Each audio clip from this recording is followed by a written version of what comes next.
The broadcast is now starting. All attendees are in listen-only mode.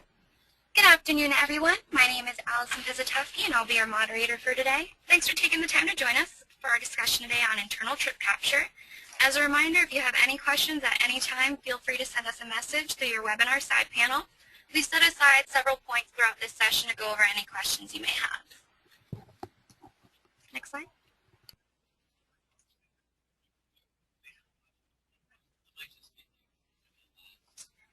For our session today, we're going to discuss the state of the art in trip internalization, as well as the current FDOT studies for internal trip capture. Next slide. As of right now, we have two other topics scheduled for this series. The next session will cover calculations, and it'll take place at the end of this month, followed by the session on modeling in April. If you haven't already done so, you can register for these sessions on the Transportation Impact Handbook website. As for other sessions, last week we conducted a survey regarding other topics we should cover in this series, and we're actually going to go over the results of this survey at the end of the presentation. Although they may not all be speaking during today's webinar, I would like to go ahead and introduce you to panelists. From FDOT, we have Gary Socolo, Gina Bognani, John Taylor, and Tim Smith. And from Wilbur Smith, myself, Allison Pizatowski. At this time, I'm going to go ahead and turn things over to Gary Socolo to start things off with a poll. All right. I'd like to welcome everybody here, and I always like to start out these webinars with finding out who's online. I do go through and look at the names, but I got to tell you, I don't know everybody here. So if you could tell me, that would be good. And I do understand that those of you that are sitting in a group, sometimes it's hard to know what you want to say or who you are. Okay, I'll give it a few more moments here.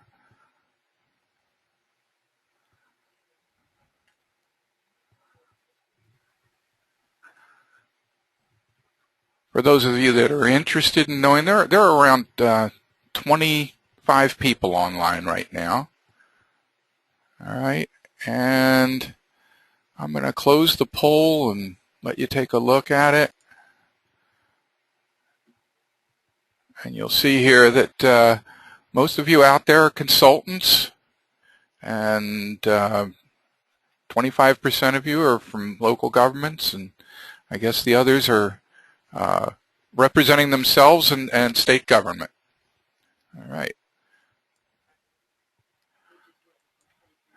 Okay. Gina, I would like to introduce Gina Bognani to talk about internal capture and introduction to it. Thank you. Thank you, Gary. Good afternoon, everyone. I'm Gina Bognani with Florida DOT, and want to welcome you all again for joining us today. Today, I'll be talking about the internal capture definition, and I'm also going to be talking about the research projects that have been done or are being done at the national level and the state level. As some of you remember last webinar that we had a discussion on trip generation. So trip internal capture is different than trip generation. As you remember last webinar, we talked about trip generation on the small boxes and big boxes, Lowe's, Home Depot, or Family Dollar. But internal trip capture is different. It's about the activity that happens on site within the development without using the outside transportation system, just like going from home to work, then shopping, then going back home.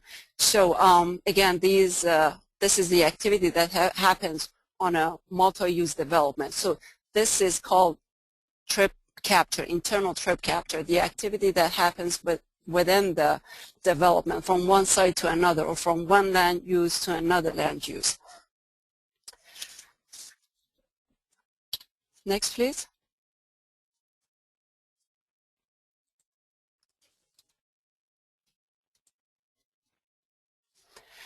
So what is a multi-use development? A multi-use development is a major property with homes, shopping, workplaces. It's a development that really has many connectivities as far as sidewalks or maybe most cases access to buses, or in some state maybe access to rail system.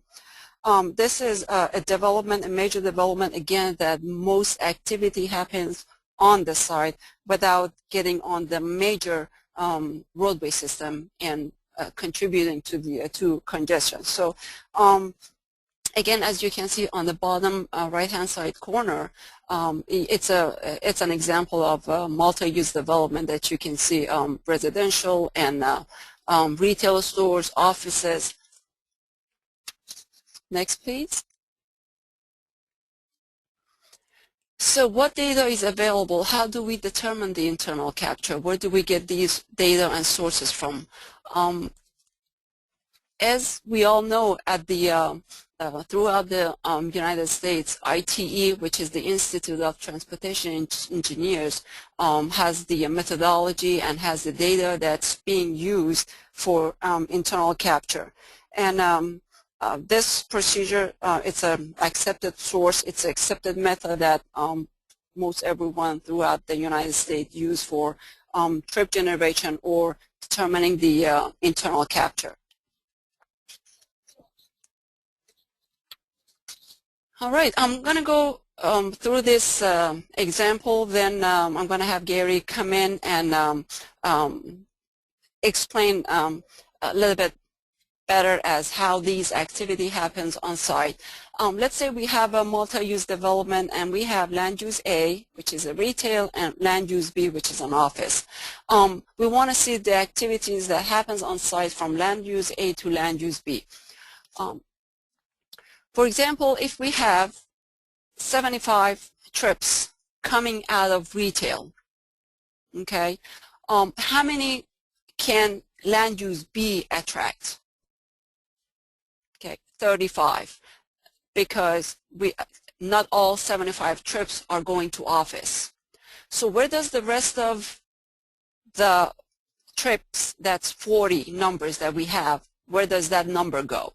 So from 75, 35 goes to office, the other 40 gets on the state highway system or the roadway system or the major road.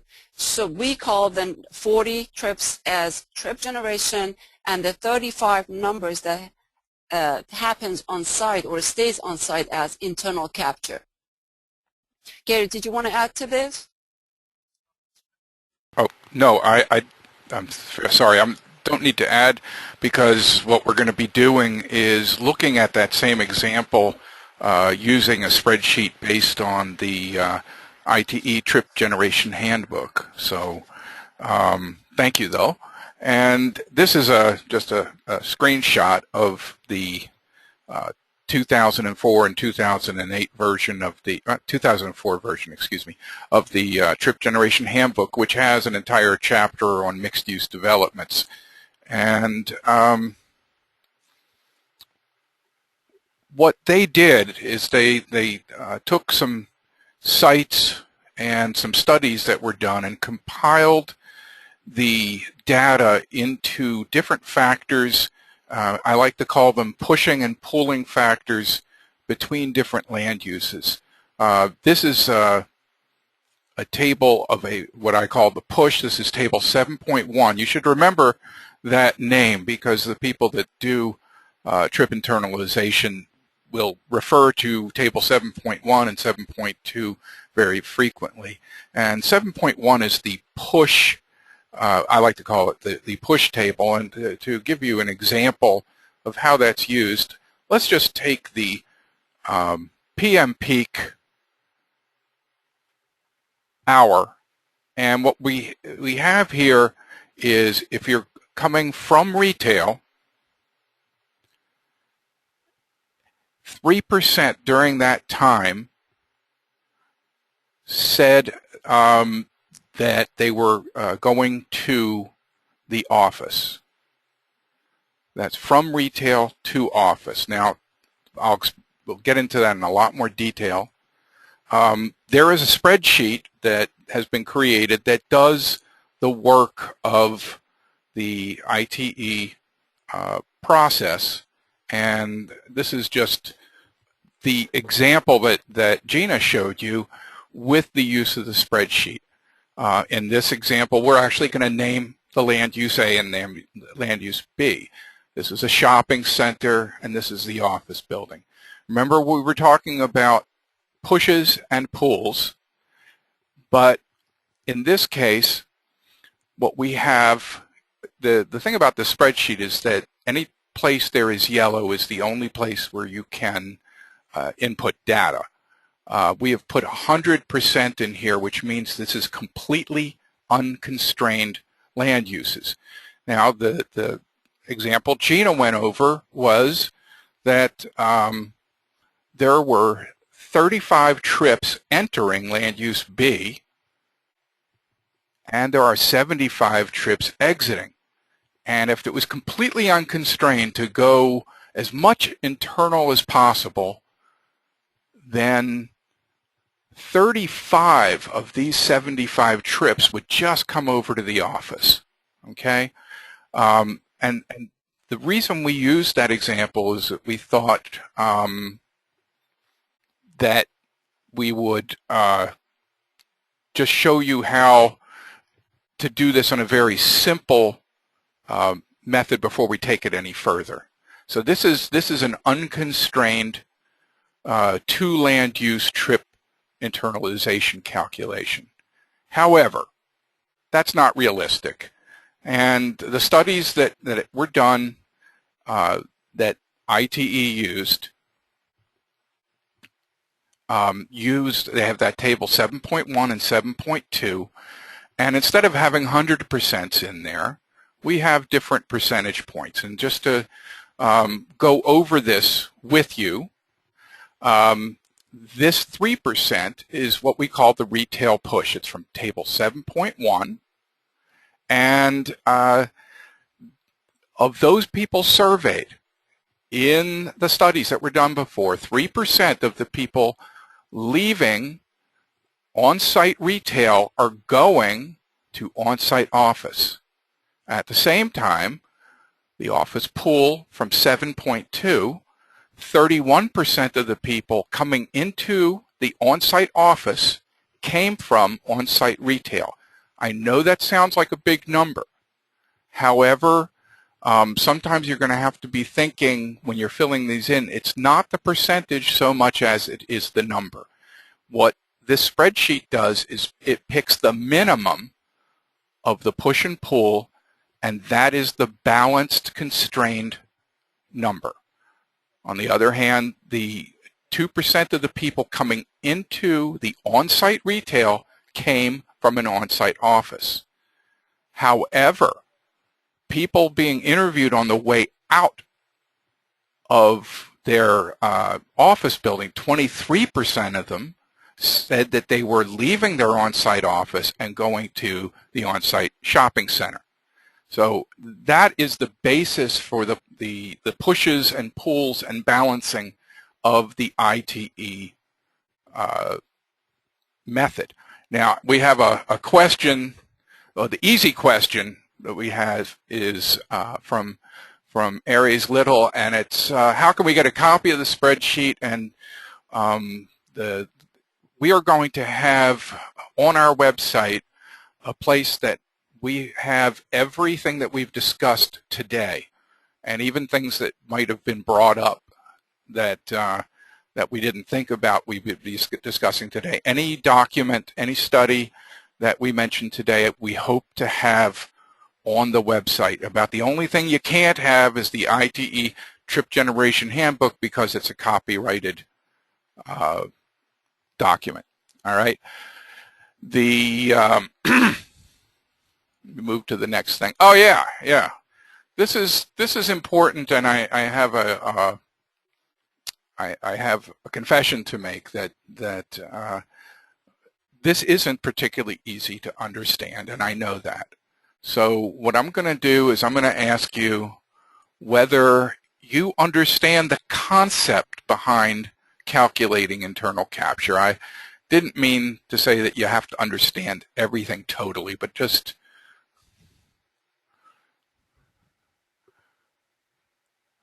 so far we obviously have, okay. All right. Very good.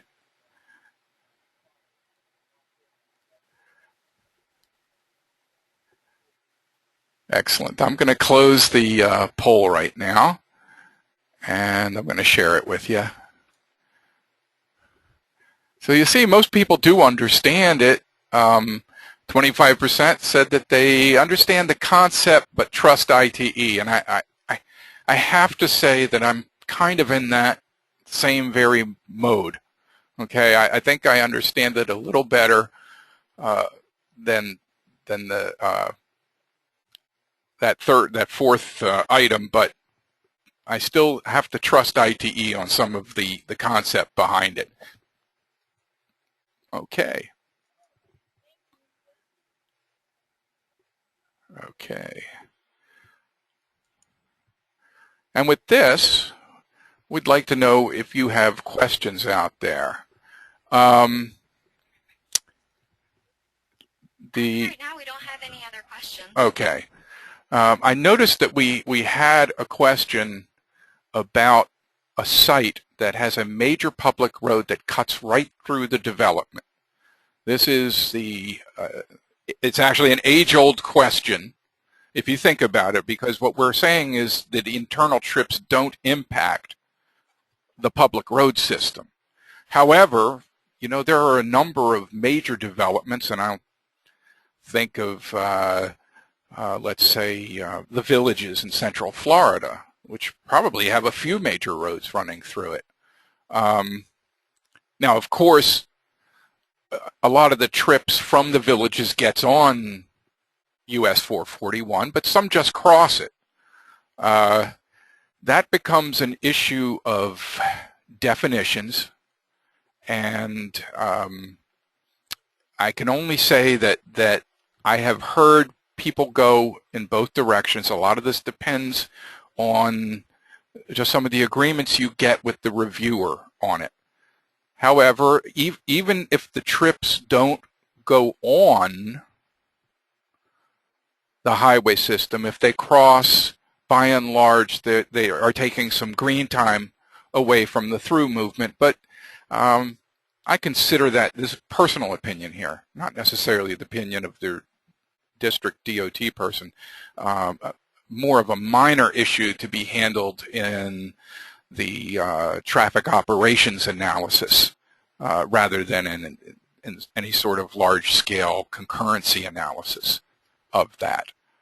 All right. I see another question here. What is the difference between constrained and unconstrained? And the difference is, and I'm going to go back, whoops,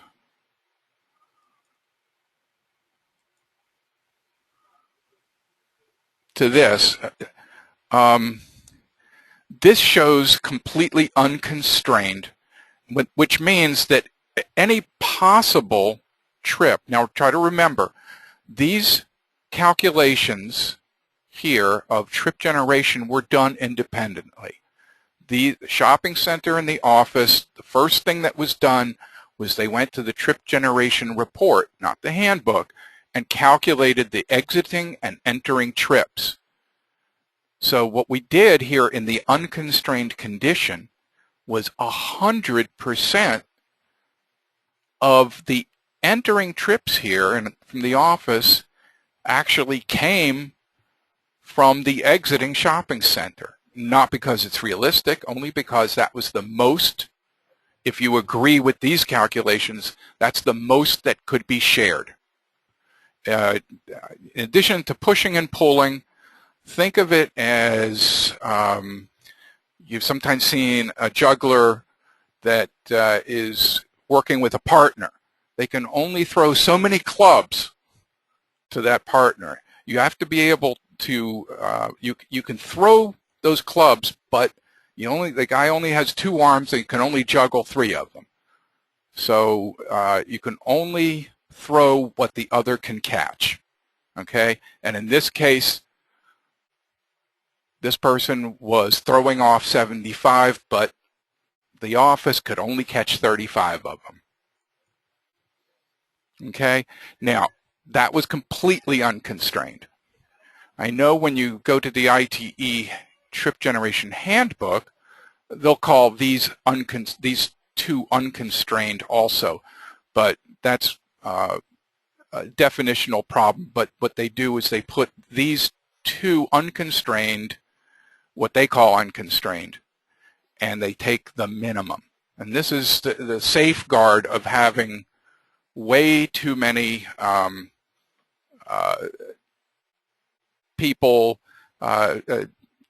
satisfy their trips internally. So that's my explanation of the difference between constrained and unconstrained. And do we know that these numbers are perfect? Absolutely not. Matter of fact, I think after the handbook was written, almost immediately, we need more data, and then we'll be getting into that very shortly. I wanted to just give you a little background on the studies that these numbers came from. And the interesting thing to me was that all of the studies, and there were just 3 of them, came from a 1993 report done for our District 4 office in Fort Lauderdale by Tyndale Oliver. And all of the data that we have used up to this point comes from this report. These were all Southeast Florida developments that were somewhat isolated from their surrounding land uses. They had a small number of access points and a highly developed internal road system. These were not what you would consider the neo-traditional or transit-oriented developments. These were fairly typical suburban, self-contained developments. And with that, well, we know that there were only 3 studies that were used, and so the profession has been calling for a lot better and a lot more data. And Gina is going to talk to you about the report that should be coming out soon. Gina, thank you. Okay, thank you, Gary. Throughout this presentation, we're going to be talking about ITE. So you're going to be hearing ITE over and over again. So because obviously that's the only method that's being used to determine trip generation or internal capture. And as Gary said, the ITE methodology or handbook was based on, or last updated was 1993, based on very limited data from District 4 here in Florida, which had small number of access points and very limited data. So it is 2011 now, so it is time for more data and better data. Next, please. This NCHRP study, which NCHRP stands for National Cooperative Highway Research Report. So this was funded by Transportation Research Board and started in 2005. It has been completed, but it has not been released yet. So at this moment, we don't have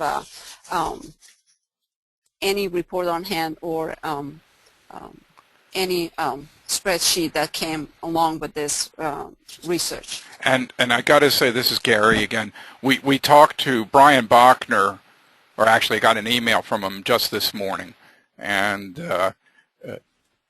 just as non-committal as this is, it is in publication. I think they're typesetting it right now, and they still have no idea when it will be available to the public.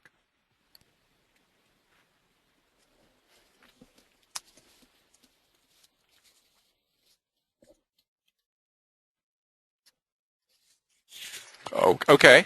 I'd like to take this time to ask you about your understanding of the trip internalization process.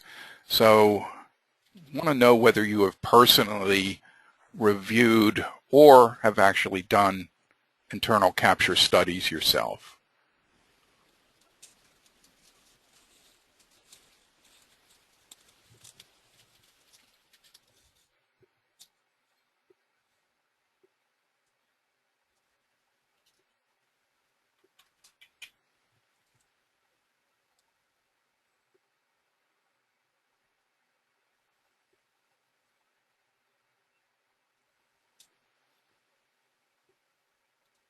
Okay.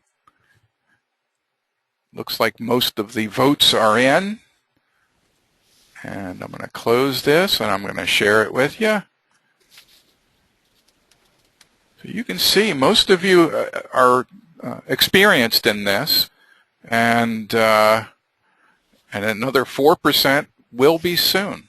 So, and we know this is a very controversial subject without a lot of the data that we need, but as Gina will tell you, we are working on it. Gina?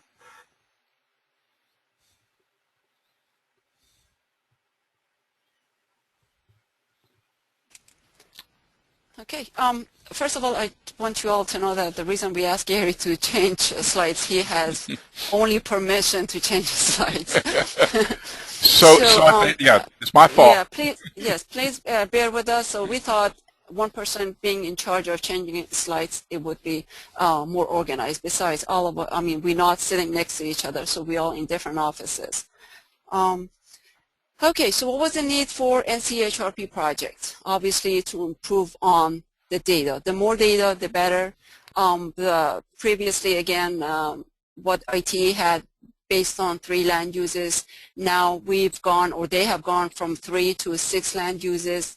They have looked at proximity between these land uses and the distance between these land uses, also access to sidewalks for pedestrian, access to bus, or access to rail system for some areas. And also they wanted to include a spreadsheet into this research project. Next. So these are the 3 land uses that NCHRP has looked at and collected data. One is the Atlantic Station in Atlanta, Georgia. And the other 2 are from Dallas, Texas. And as you can see, multi-use development, residential, offices, retail, and 2 of these major developments, one is in Atlanta, which is the Atlantic Station, and the other one, the Mockingbird in Texas, have access to rail system. Next. So these are the 3 sites that NCHRP chose and collected data.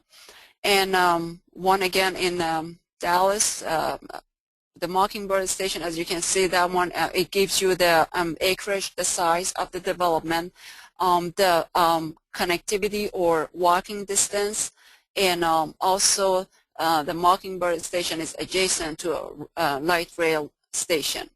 And the other one, the Atlantic Station, again, that's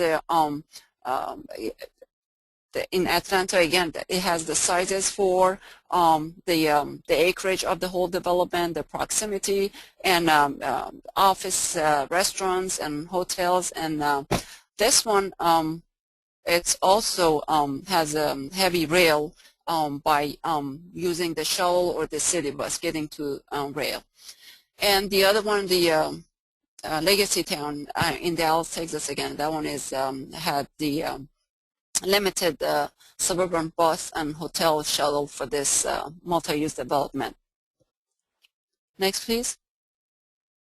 Okay, these are the tables that Gary was talking about, the table 7.1 and 7.2, the push and pull strategy that Gary just used, one of the examples. This, based on the NCHRP, has been updated as well. Next, please. All right. Thank you. And though we did not put it at the bottom of the slide, Joseph Roviaro reminded us that there's an August 2010 article on the work that was done by the NCHRP on this, and it's an excellent article that gives you all that you really need to know if you're not going to actually be using any of the models. It's an excellent like 5 pages, and that a copy of that will be available online at our website. So that's the last few screenshots were really from the magazine article, the journal article. This is a shot of the spreadsheet that we were allowed to look at and work with a few months back. And one of the reasons it's not public yet is I really believe that they're still trying to work the kinks out. Matter of fact, when we were using this spreadsheet, and no, I don't expect you to see everything on there, but we will have some larger screenshots. We actually found some issues with it that we reported back to Brian Bachner, who is the project manager, and they've been working on it, and I haven't seen anything available publicly yet. And just like our spreadsheet, also available on the, which will be available on the website afterwards, the yellow is where you can input data. All right. Now at the bottom, you will see that there are tabs. It's not just a one-sheet tool. There's the estimator tool, there's the intermediate calculations, and guess again, here we go, table 7.1 and table 7.2. I don't know how they did it, but it's just so ingrained into the profession that we always going to have, that's going to be the name of those tables forevermore, I'm sure of it. This is part of the that first page you saw, and what you can see here is they have added more land uses than we had before. They went from 3 to 6 land uses. They have also attempted to be multimodal. They have person trips. They have transit and walking. In addition to that, this is also a very new thing. They have proximity factors based on the number of feet between certain uses, not all uses, but certain uses. Now, this is the bottom of the that first sheet, and you will see here that a lot of there's no yellow here, so all of this is calculated. So it again, they're dealing with person trips and also multimodal trips. The intermediate calculations tab will come up with this. This is all the crunching that's done. Unlike the spreadsheet, and actually unlike the TIPS program, which we still actually have posted on our site, and we'll talk about at the end of this presentation. Unlike the TIPS or the spreadsheet, they have decided to make this spreadsheet not available for changing any of the factors in there. I do not know if it will stay that way, and I have a feeling that there is going to be pressure to update some of the factors that they use. This is some of the calculations from 7.1. They're also intermediate, and you don't have access to them, but it tells you how it is calculating things. And going back to the first page where I said this is the answer. This is supposed to be the product of all those calculations and all the inputs. So, are there any questions now? We still have no questions. All right. Well, let me move on. I want you to know that the California Department of Transportation, or Caltrans, has I'm sorry, Gary, we actually do have a question. okay, yeah, I think I see that. It's Edward Kant asks, how does one use the person trips? And the only way I can think about doing that is to go back to the first sheet,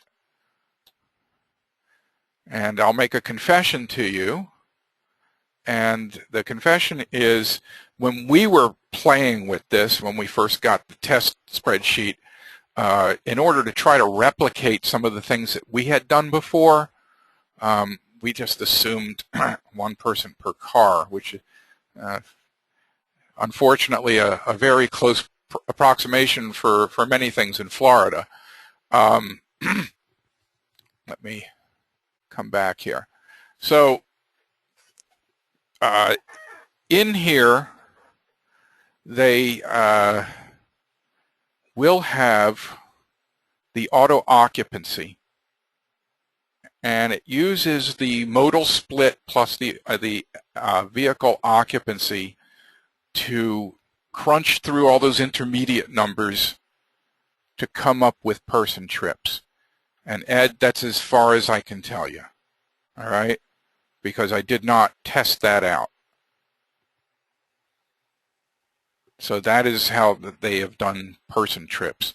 I can imagine a lot of times, and you can see this one also. They didn't use a very high percentage of transit, but they wanted to make sure in this example, and this is the example that it came with, that the yes. Sorry. Yeah, go ahead. He would also like to know if person trips are to be used as part of capacity determination. Ooh, person trips capacity? I mean, I don't think so. I mean, if you have 30 person trips on a bus and 30 cars, it makes a big difference. So I guess you do, but it all depends on the mode. I think one of the reasons that this project was supposed to be finished in 2008, 2008, and they kept pushing it out further and further, and my guess is they really had to please a lot of different groups in here. I know they did. They really wanted this to reflect and be usable for the transit-oriented developments and the more new urbanist developments also. But that's why they split the automobile off from the transit and the non-motorized. So again, I am not that familiar with the spreadsheet to know, because what they do is at the end, and I'll go there, they translate it back into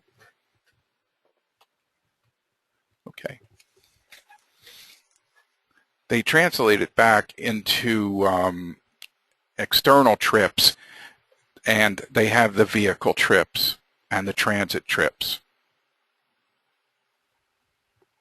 Okay, so then they take all those numbers that you had in there, and these are the numbers here on table F that you can use to input into your operational analysis. Okay, because people do get into vehicles or they walk, and it gives you a good idea of the number of vehicle trips that are in there, and it's based on person trips. That is really, as I said, that's all I really know. I don't know all the inner workings of the intermediate steps on that, but they use the vehicle occupancy and the modal split to come up with these numbers here at the end. All right, Now I bet there's questions. There actually is not. Okay. All right. So this is something that I added to this presentation just as a side report. A lot of the pressure to come up with new models for trip generation and impact analysis comes from California and California DOT called Caltrans. I found this very interesting study that was finished in 2008. I don't think it's completely finished. I think that they're moving on to different phases of it. They wanted to get an idea of trip generation of places that are not typical suburban. One of the studies that they did was in the Oakland and San Francisco areas, and you'll see that they added density and transit to the factors here. So these have rail stations, and you can see these are fairly dense areas here. Okay, I don't think that's me. John, something you're getting some. Thank you. All right. They did. This study will also be available on our website, but they looked at some very non-traditional, land uses by suburban standards. This is a coffee shop with residential in it, and it's pretty interesting what they've done.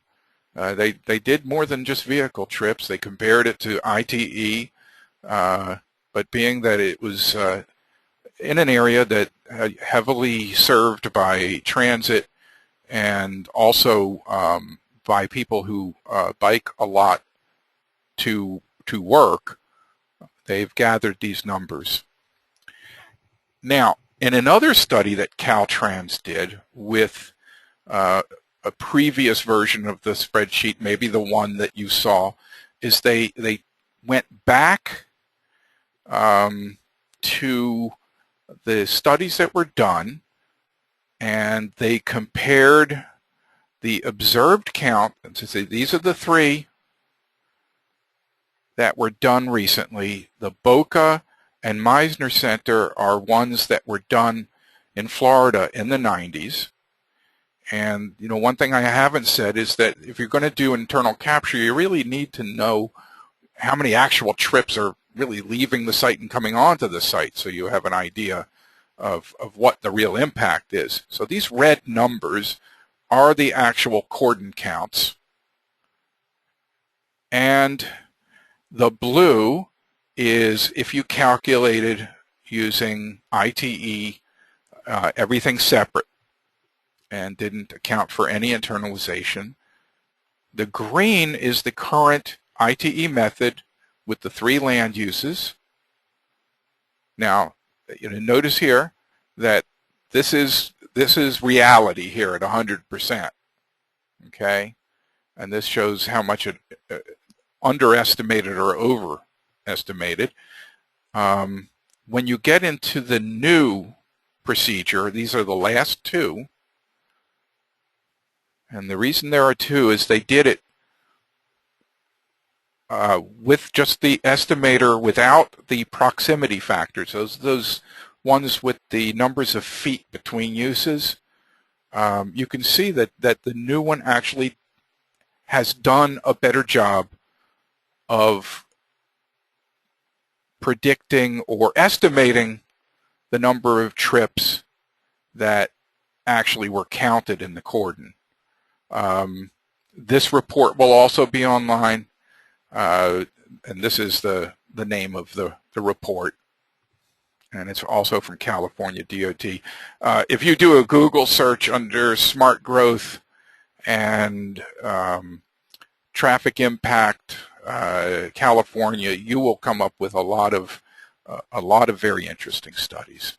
And with that, we're not only just standing back and looking at the numbers that were produced by the NCHRP report, Gina has been overseeing a brand new study with the University of South Florida on getting more data. So back to you, Gina. Okay, Gary. So what are we doing in Florida? What's going on in Florida as far as research? Again, ITE has been updated. More sites have been looked at for NCHRP, and 2 sites in Texas, and 1 site in state of Georgia. We wanted to do some research in Florida that really meets our situation. And as I mentioned earlier, 2 of the sites that NCHRP looked at has a proximity or had access to rail system, which in Florida is very rare. So we wanted data that really meets our situation and meets our need. And another thing, though, we need to really understand that trip generation data, it just goes beyond just traffic study impact. It's not just about how many trips one site is really producing, and how many of these cars or trips get on the state highway system. This is really about managing growth. This is about the smart growth. At the end, really it leads into a smart growth. We are trying to reduce VMT, reduce number of cars getting on the system. So by reducing VMT, we need to promote clean air. So this is really, this is just for managing growth, smart growth. So we need to start encouraging walking by providing sidewalks, providing transit. We also need to really use our existing infrastructure in a better way. So in Florida, we have had University of South Florida, Qatar, which stands for Center for Urban Transportation Research, to do a research on multi-use development to capture trip internalization for multi-use development, the number of trips or activity that happens on each multi-use development. Gary mentioned Brian Bachner, who did the research on he was involved in NCHRP. He is also involved or has helped in one of the sites that Qatar collected data. So again, as far as what we're doing in Florida, as we all know, Florida is it's among one of the active states in collecting high-quality data on trip making, and so again, we thought that there would be a need for us to collect data in Florida that meets our situation or our needs, that matches our multi-use development. So the criteria that was used for these developments, it came down to these criteria that you see on the screen. We were looking for multi-use development up to 200,000 acres. We were looking for mixed land uses with residential, retails, and offices. And we were looking for a multi-use development that's mostly occupied, or 80%. We weren't looking for a multi-use development that it's not occupied, or maybe less than 80% occupied, because we wanted to have much more accurate data on hand. And another thing, though, one of these, for getting on these multi-use development, we also had to have permission to get on site to do or conduct a survey. So I think from what we have heard, getting permission was one of the hardest tasks on this project. This is one of the sites that researchers chose based on the criteria that I just talked about. This is Creekwood in Bradenton, Florida. This about 211 acres altogether, which 161 acres of it are residential and 50 acres of it are mixed land use. And that's the residential part of it where it's located, and then the bottom part is the commercial portion of this mixed land use. Next, please. This is, again, Creekwood, the commercial part of it that shows exactly what type of land uses are there. We see retail, we see restaurants and gas stations, bank. Next, please. Okay, how data was collected. As far as data collection, data was collected on a weekday from Tuesday through Thursday, and this was done in the month of November. And data was collected in the as far as peak period in the afternoon and in the morning. In the afternoon, peak period was from 3 to 7, and in the morning, peak period was from 6 to 10 a.m. Researchers had the site plan of these mixed land use, and they had the access point inventories, they had the parking inventory, and distances from one land use to another. Okay, so this is how the data or the data collection was deployed. For this specific site, the Creekwood site, when it comes to data collection for internal capture to see exactly where people were going or they were coming from, it is different than trip generation. They couldn't just put a tube down at the entrance or exit driveway just to count number of cars. We wanted to know exactly when these cars, when these people get on the side, whether they are with cars or using or bus transit or they are walking. We wanted to know exactly where they were going or where they were coming from. So interviewers were located, as you can see, at each land use, and as people were coming to that specific land use, they were being interviewed where they were coming from or where they were going after visiting that specific land use. This is just a picture just to show where interviewers were located for interviewing people. Next, please. This is just another one. Okay, this is the survey was used for collecting data for this specific multi-use development.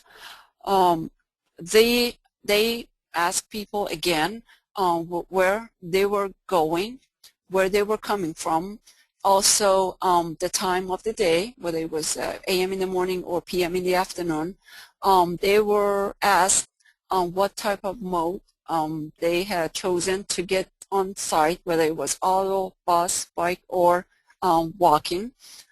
And also they were asking where did they come from immediately before they came to this site.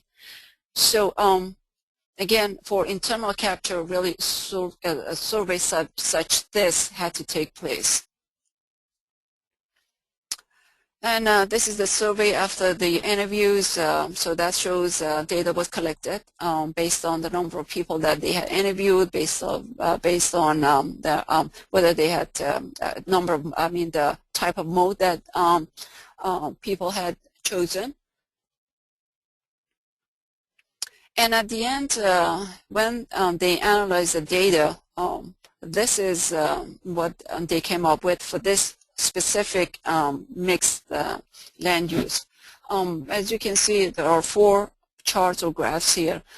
It shows the person trips in the morning and person trips in the afternoon, and on the right-hand side shows the car trips or vehicle trips in the morning and in the afternoon. And if you look at the graph, that shows you exactly where the peak took place, whether it was in the morning or in the afternoon. Any questions? At this time we have one question, which is actually a good one. How did they get restaurant counts for Chick-fil-A and other retail places when their peak hours are usually 11 a.m. to 1 p.m.? I don't, on this site we did not have any Chick-fil-A, but in the past, I'm not sure, Gary, you may want to step in and answer this question. Yeah, I'm going to go back to the actual site here, and you may not be able to see it on the site. The out sites here closer to the roadway, you do have restaurants here, including Starbucks, and over you can see that there's a Lowe's and a furniture dollar store and a Bell's. We do have to remember that this is a shopping center, and as defined, a shopping center is a collection of different uses, and the researchers and Dr. Lin, who is the project manager of the study done by the University of South Florida, is online with us, and I'm going to give him an opportunity to speak about this, but I'll try to they did actually, that's why they have interviewers and counters at all of these locations asking people where they're going. But if a person went from the Dollar Tree into the Bell's, that's not necessarily an internal trip. That is a trip within the shopping center. However, and Gary, if I may, yeah, sure. A restaurant like Chick-fil-A or maybe Burger King or McDonald's, some of these restaurants with drive-through window can be just passed by. You know, cars driving by, stopping at Chick-fil-A, just grabbing breakfast early in the morning, even though it's during peak hour, or you know, sometimes or in the afternoon after work hours. Yeah. The sensitivity to some of these smaller land uses came out in a study, in the last study that was done for NCHRP, where there was an office building, and there was a Starbucks on the ground floor with that required the office workers to go out the front door and go into the Starbucks. Now, at first, I believe they wanted to count that as an this is this is a restaurant trip that's been internalized. So there was some subjectivity that was used to say no, this is similar to going down the hallway for coffee, except you want better coffee. The data, I believe, and I'll put Dr. Lin on soon. The data, I believe, is all there, but most of the trips within this area are considered shopping center trips. The most important thing that we were trying to get, if you remember, all the residences lived here, we wanted to get an idea of how much shopping was going on between the residents of this development, and that was because this is more of a typical suburban. Now, I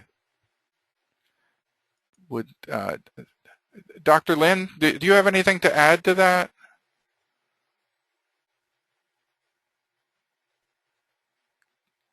I'm hoping he has the ability. Okay, could you hear me? Oh yeah, very well. Hey, hi Gary. Hey. Yes, for this particular site, and basically right now we divide that to three major land uses. And earlier we talked about the Chick-fil-A, and it's the retail fast food restaurant. And so, yes, as you pointed out. And for this site, we try to get as many permission as possible. And for this particular site, I think Chick-fil-A, we didn't get their permissions. So for that particular retail fast food restaurant, we didn't collect Chick-fil-A data. However, there's other retail within this site, and we did collect those data. For example, like Starbucks, coffee, and we did collect a lot of information from them. And some of their customer is they walk in and have a coffee there, and a lot of them they have a drive-through, and so we do collect a good information about that. And as far as there are so many stores in this site, and as I mentioned earlier, we got three major different category, and a lot of them belong to like retail. For example, like we got the retail stores, and also we got like restaurant is one category, and there's a lot of retail shopping area. It belongs to the same land use, and also residentials.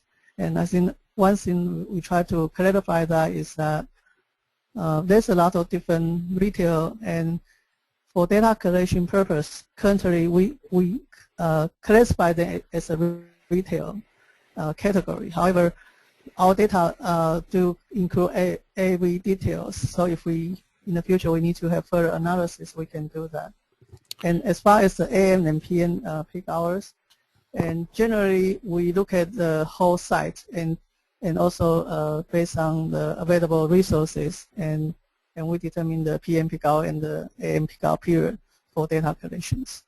Great, thank you. And so, if I'm not mistaken, then we have a lot of data on the interchange of trips within here, but the most important data that we were collecting for this site, and we didn't want to lose track of that, was, I know you can't see it on here, but residents, and there's a large residential complex which is part of the same development, are up in this area and very interested in that interchange of trips between the residences and the shopping center. If you don't want, I don't want to call it pass by, but because it is internal. But if somebody was coming from their work, they lived there,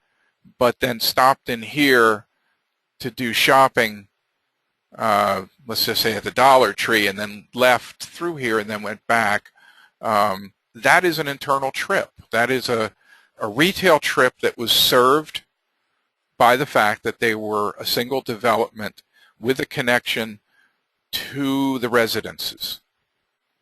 And I think, like a lot of our data collection, we'll probably have more data that can be analyzed, and we keep learning too.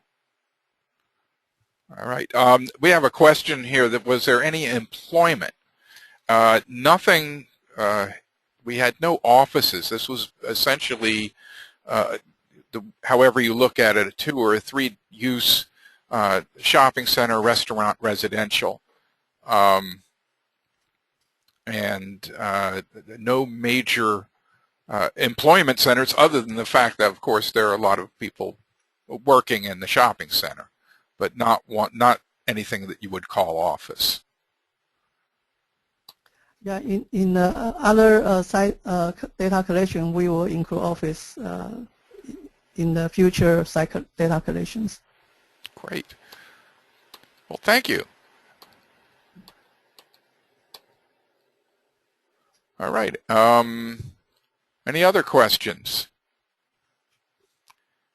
And Dr. Lin, I really want to thank you for such short notice being on the line with us, because we knew there would be questions that we couldn't answer, and we really appreciate it. You're welcome. Gary, I just point out one more thing about back to the QuickWoods Sure. site.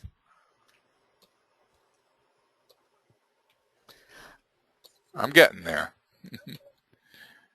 Yes, yeah, for QuickWoods site, as I mentioned earlier, because these internal captures, and one thing I think we just want to explain a little bit is that if it's a retail, the land use is retail. So if a trip from retail to another retail, and in this case, we do not count that as a different trip. It's still within the same land use category. Right. So if they go to retail and they go to restaurant, and then we'll count that will be an internal capture. Okay. All right. So the way when, because I asked the same question when Dr. Lin was presenting this to us, and the way I helped me understand it is, if somebody goes from Lowe's to the furniture store, let's just consider that one big department store that has furniture and housewares, okay? And the same for Bell's. But if a person went from Lowe's to Arby's, that is retail to restaurant. Okay. Yeah, that's it. All right, thank you. I appreciate that. And a lot of this is because it is somewhat complicated, and there is some subjectivity. Problems show up as you do this, and you have to make certain decisions. We actually do have a few questions right now. Yeah, sure. How many entrances and exits were at the developments? Were they fairly controlled developments? Dr. Lin? Yes, there are three entrances and exits, and there are two from 070, and there's one from the residential area. Another question is, have we made mention of or considered golf cart or electric vehicle traffic in the previous study examples, and how would that mode fit into personal trips? Hey, let me try to not answer that. I do know, I'm trying to look to see if the attendees, if anybody is from the Orlando office of Kimley Horn. And the reason I'm looking is because they're the consultants that do the work for the villages. And I do believe that that they do count the carts, the golf carts, which are a major form of transportation in the villages. They do count that as an internal trip, and I even found out, because the villages actually was a very fascinating study, that they have built golf cart bridges over US 441 to keep them internal and to keep them, of course, safe from the traffic on 441. But in senior developments like that, the electric golf cart or the golf carts are going to be a factor. They will be a factor. However, that they're a factor in trying to figure out what trips go to the public road system. I don't think we're actually doing a level of service analysis for the actual carts themselves. As a sidelight, the villages, looks like their site development plans always have a rear entrance for golf carts and parking to the rear to not mix the traffic up as much as it could be, and from what I've heard, it's been fairly successful. Okay, well that's it for now. Okay. Okay, Gina. Okay, good questions though, good discussion. We all looked at Creekwood, the multi-development that University of South Florida collected data, and we looked at the method that they collected data. So what's next now? We like to look at other multi-use development, and the next one would be the Ancient Oaks in Pasco County. And as you can see from this the picture, this is the multi-use development, about 128 acres total, and 94 acres in residential and 34 acres in mixed land use development. And then the next one would be West Chase in Hillsborough County. This map just shows where the multi-use development is located in Hillsborough County.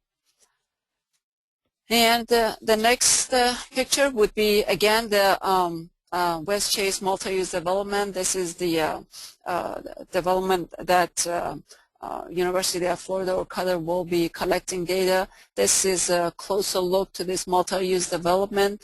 And as you can see, residential in the back and retail closer to the major transportation roadways. And some of these retail stores are on the bottom and then residential on top floor. Okay, this is again a continuation of West Chase development, and this again gives you a closer look as far as acreage for each multi-used or land use development. And again, on the right, at the bottom corner, in West Park Village, as you can see, commercial on the bottom, and commercial on the bottom and residential on top. And then by looking at these new development, obviously we'll have a better idea of as far as internal trip capture for these multi-use developments in Florida. Oh, now I know, thank you, Gina. I know some of you are wondering what happened to TIPS, because I get emails frequently about the program called TIPS. It stands for Trip Generation Internal Capture and Pass-By Software, and it is still posted on our website, and it is still posted in our site, and will be posted specifically for this session. It follows the ITE 2004 method with the 3 different land uses. It uses, has the ability to put the factors from table 7.1 and 7.2. However, it still uses the 7th edition ITE trip generation report, not the 8th edition. We have been waiting for the latest internal trip estimator, actually the final one, or what they would call the public one, to evaluate and see what we're going to do next. We have no immediate plans to put the 8th edition trip generation into TIPS right now, because there is a workaround. And the workaround is, for those of you that know how to use TIPS, is that you put it in as a special land use. And you would do your calculations based on the 8th edition, and then you would input them directly into TIPS. TIPS is a pretty nifty program. I know a lot of people have used it. Actually, I think we found out it's probably used more just for the trip generation rather than the trip internalization. This product that is being developed by NCHRP will not have a trip generation element in it. You will take the trips that you calculate and then input it into the spreadsheet that we saw earlier once it finally goes public. So, some people think that, well, TIPS was a lot easier to use. However, in my opinion, it will actually make people think a bit more about what they're putting into the spreadsheet. And but TIPS is still available, and there's still a workaround if you want to use the 8th edition. Another thing I just wanted to clear up near the end of our presentation is that back in 2008, 2009, there was a lot of discussion about internal capture and maximum internal capture for what I'll call new towns. Those of you that are familiar with the 1997 version of the Site Impact Handbook, which is now the Transportation Impact Handbook, had a somewhat educated guess of 25% maximum for internal capture. However, we do understand that if a new town was actually developed, and by a new town I mean a completely mature, multi-use with lots of work on site that match up to the income levels of the people that are living there, that there's a possibility that there could be more than 20%, that this becomes a new town, a new city. We didn't, at this point, we don't have that much data on it, but what you see in front of you are some proposals for new towns: Babcock Ranch, and which is on the southwest, and Destiny, which is in what most of us know as Yeehaw Junction. However, Ave Maria is an actual existing new town, from what I've heard, successful.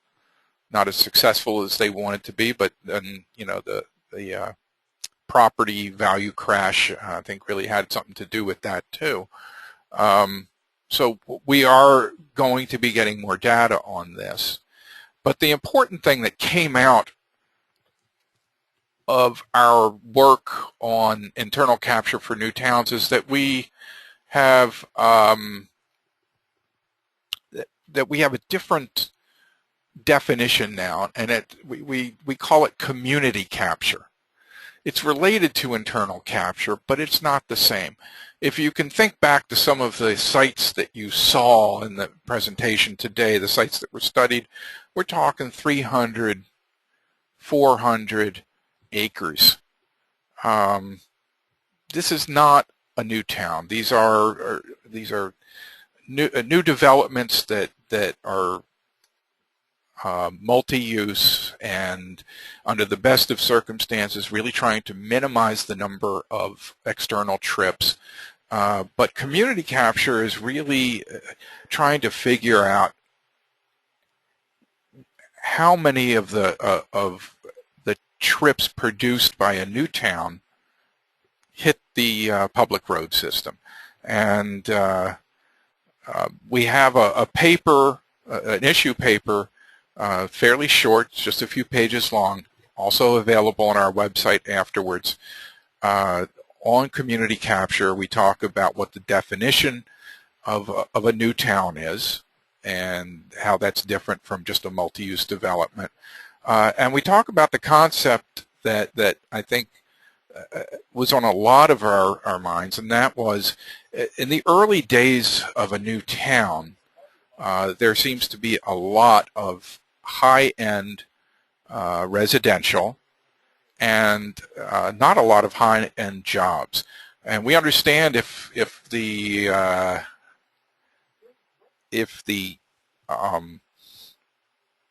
town is successful, that eventually they will get jobs there. So we're leaving it open, but we're not putting any arbitrary numbers. We're not saying, oh, it can never be more than 40%. Oh, it can never be more than 25%, whatever. But if you read through the community capture methodology issue paper here, you'll find that there's a commitment that has to be made between the developer and the local governments and the state government, that they monitor traffic, that they justify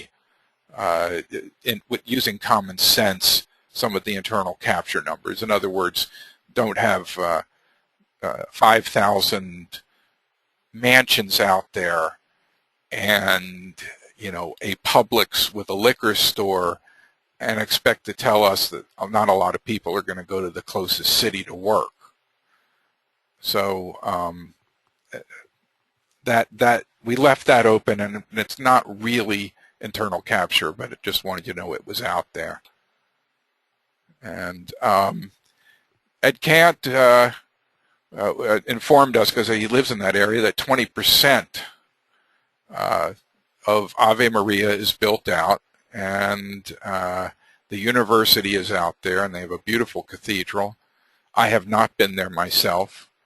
I do know that one of the problems is external traffic, because Oil Well Road, which leads to the cities where a lot of people still, I'm sure they have students coming in from this area, and I'm sure they have people who live here that work on, in Naples.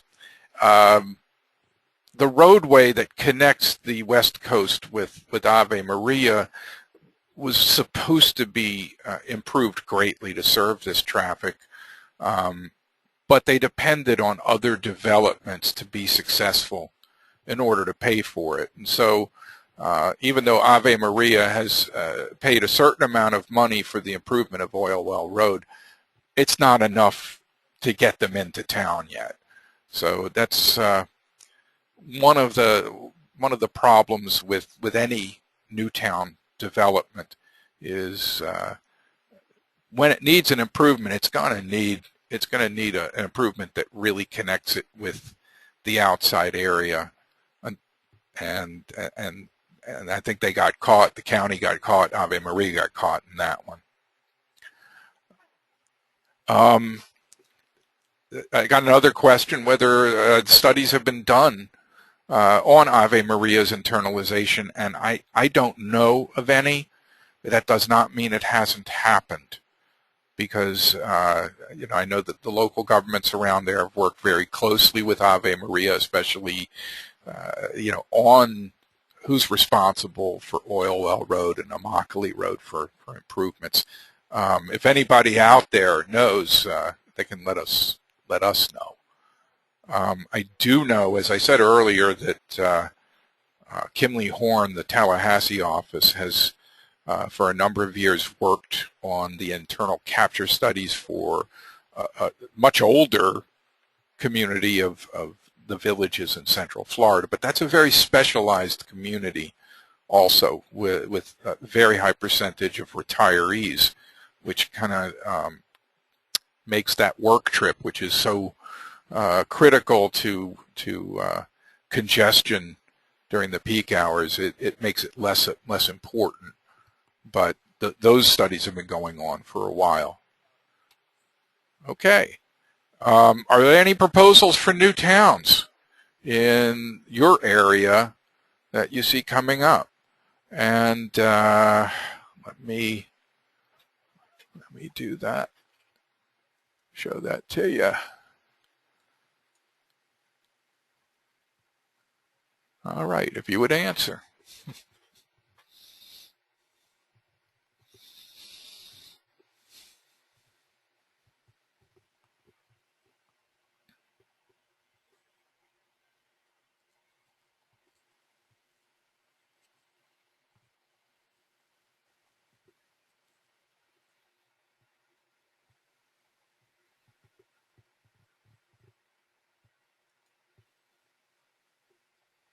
Okay. And all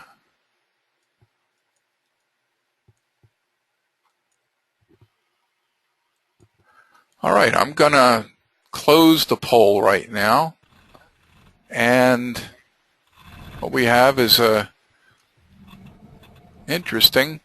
A large majority, or a majority, say no, they don't know of any around the corner, and probably a lot of that has to do with the economy that we're in right now. And there are new towns that are being proposed all over Florida. The Ave Maria, Babcock Ranch, and Destiny, the three that I'm familiar with. And another question came in about, actually it's not just a question, it's more of a statement from somebody who knows more about the work that's being done in Ave Maria, and that is Lawrence Massey, who works with the Florida Department of Transportation in our District 1 office. Lawrence, would you like to speak about what you know on the reports on Ave Maria? I actually have you on. Oh, okay, Gary. Well, yeah, there have been some monitoring reports, and they indicate a very high level of internal capture. However, the study did not consider occupancy, which we understand is very low. So I would imagine that skews the results considered. Yeah. Thank you, Lawrence. And the point that Lawrence brings out is extremely important, and you will find that in the issue paper on community capture, is that, and we haven't mentioned it in this way, there's and I'm putting air quotes around the easy trip internalization studies, and that's where you just count cordon counts and compare it to the numbers of square feet, and the trips that would be created if you used ITE. The problem with that, one of the big problems with that is the occupancy. You may have 1 million square feet of office space, but if only 1/4 of it is occupied, it's going to be very low. And if you're not careful in your analysis and your monitoring, what would show up would be something that looks like a lot of internal capture. So if you're going to do monitoring, you also need to monitor the occupancy rates. Okay? I will. Any other questions right now?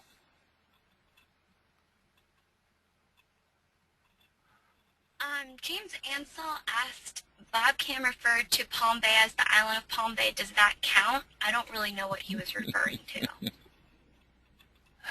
I'm going to make Mr. Ansell a panelist so he can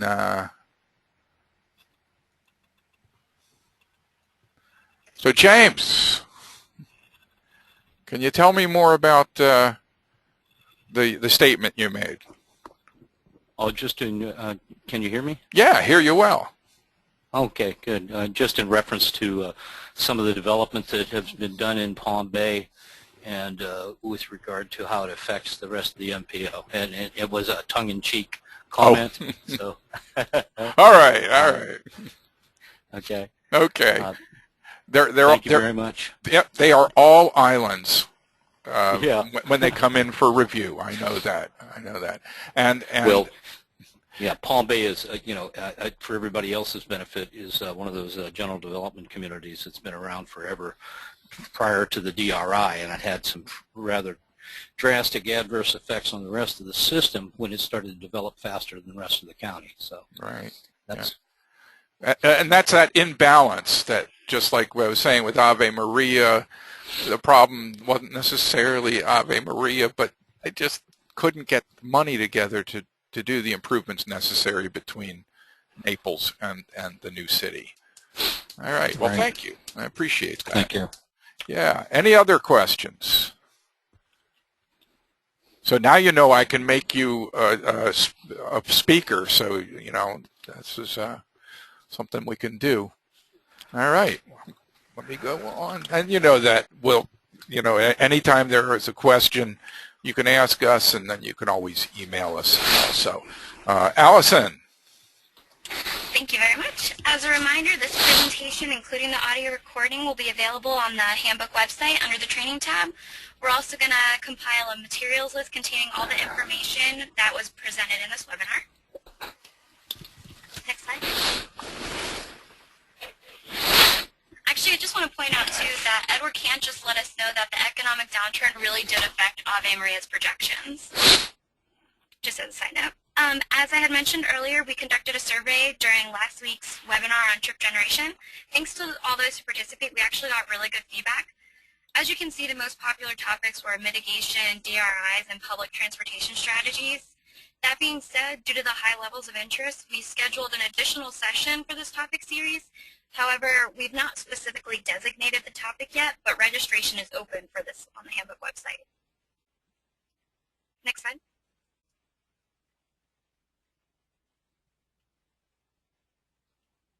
Okay. The next session in our topic series will cover calculations on March 31st, followed by modeling on April 14th. Session 5, topic to be determined, will take place on May 5th. To register for any of these sessions, go ahead and visit the handbook website for more information. The links to sign up and register are provided under the training tab. And if you have any further questions or comments, we've provided the contact information for a few of our main panelists today. And if there are no more questions or comments, we're going to go ahead and close up for today. Thanks for joining us, and have a great day. Great. And thank you for your patience. It's been a fairly long one, but I hope full of information. Thank you. Yes, thank you everybody, and have a nice afternoon. Great. Thank you.